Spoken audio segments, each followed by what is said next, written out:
Hello everyone, আসসালামু আলাইকুম। আমার আজকের আয়োজনে আপনাদের সবাইকে আমন্ত্রণ জানাচ্ছি। আজ আপনাদের সাথে দুই ধরনের ব্রেড ক্রামসের রেসিপি শেয়ার করব। রমজান মাসে বিভিন্ন ধরনের মুখরোচক ইফতার তৈরিতে এই ব্রেড ক্রামস কিন্তু খুবই দরকারি একটা উপকরণ। আর এই ব্রেড ক্রামস যখন আমরা বাইরে থেকে কিনি তখন কিন্তু বেশ টাকা খরচ করে কিনতে হয়। আর সেটা কতটা স্বাস্থ্যসম্মত সে প্রশ্নটাও কিন্তু থেকে যায়। আর আমি যদি বলি মাত্র 10 মিনিট সময় নিয়ে 30 থেকে 40 টাকা খরচ করে দোকানের চাইতেও পারফেক্ট ব্রেড ক্রামস বাসাতেই বানাতে পারবেন, তাহলে কেমন হয় বলেন তো? আর একবার বানিয়ে পুরো মাস জুড়ে সংরক্ষণ করতে পারবেন কোনো ধরনের হ্যাসেল ছাড়া। আমি এখানে আজকে ব্রেড ক্রামস বানানোর জন্য 1 প্যাকেট ব্রেড নিয়েছি। আমি পুরো প্যাকেটের ব্রেড দিয়ে ব্রেড ক্রামস বানাবো না, এখান থেকে অর্ধেকটা পরিমাণ নিব। আর এই ব্রেডটার মূল্য আছে 80 টাকা, মানে আমি 40 টাকার ব্রেড ব্যবহার করব। আমি অর্ধেকটা ব্রেড প্যাকেট থেকে খুলে 2 ঘন্টা বাইরে রেখে দিয়েছি, এতে ব্রেডটা একটু শক্ত হবে। একদম ফ্রেশ ব্রেড দিয়ে ব্রেড ক্রামস ভালো হয় না, এটা দলা পেকে যায়, যেহেতু ব্রেডটা অনেকটাই নরম থাকে। আমি একটা ব্রেড আপনাদেরকে ভেঙে দেখাচ্ছি, দেখতে পাচ্ছেন এই ব্রেডটা কতটা শক্ত হয়েছে। তো এখন যেহেতু আমি 2 ধরনের ব্রেড ক্রামস বানাবো, এর থেকে আমি 5 পিস ব্রেড নিয়েছি। ব্রেডের চারপাশের যে ব্রাউন অংশটা আছে সেটা আমি কেটে আলাদা করে রাখছি। এটা কিন্তু ফেলে দিব না, এটা দিয়ে পরবর্তীতে আবারও ব্রেড ক্রামস বানাবো।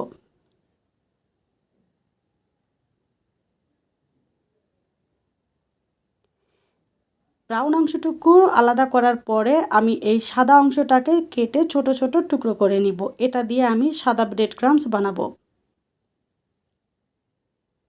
দেখতেই পাচ্ছেন এটা কতটা ঝুরঝুরে হয়েছে। 2 ঘন্টা বাইরে রেখে দিলে এমন ঝুরঝুরে হবে, তখন ব্রেড ক্রামস বানানো বেশ সহজ হয়ে যাবে। এবারে ব্রেডের টুকরোগুলো একটা ব্লেন্ডার জারে দিয়ে আমি গুঁড়ো করে নিয়েছি। এখানে গুঁড়ো করার সময় একটু খেয়াল রাখতে হবে, একটু দানা দানা থাকবে, খুব বেশি মিহি করা যাবে না, তাহলে কিন্তু ব্রেড ক্রামসগুলো ভালো হবে না। এরপরে বাকি ব্রেডগুলো আমি হাত দিয়ে টুকরো টুকরো করে নিব। ব্রেডের একদম উপরে মোটা এবং শক্ত যে ব্রেডটা থাকে আমি কিন্তু সেটাও নিয়েছি। আর সাদা ব্রেড ক্রামস বানানোর সময় ব্রেডের চারপাশের যে ব্রাউন অংশটুকু ছিল আমি সেগুলো এখানে নিয়েছি।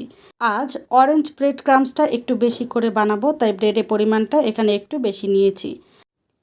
এইখানে ব্রেডগুলো আমাকে 2বার করে ব্লেন্ড করতে হবে। একবার ব্লেন্ডারে অর্ধেকটা ব্রেড দেওয়ার পরে এখানে দিয়ে দিচ্ছি পরিমাণ মতো অরেঞ্জ ফুড কালার। তারপরে ব্লেন্ড করে নিয়েছি। দেখতেই পাচ্ছেন এখনই কালারটা কতটা সুন্দর হয়েছে। একই রকম করে আমি সমস্ত ব্রেডটাই এখানে ব্লেন্ড করে নিয়েছি।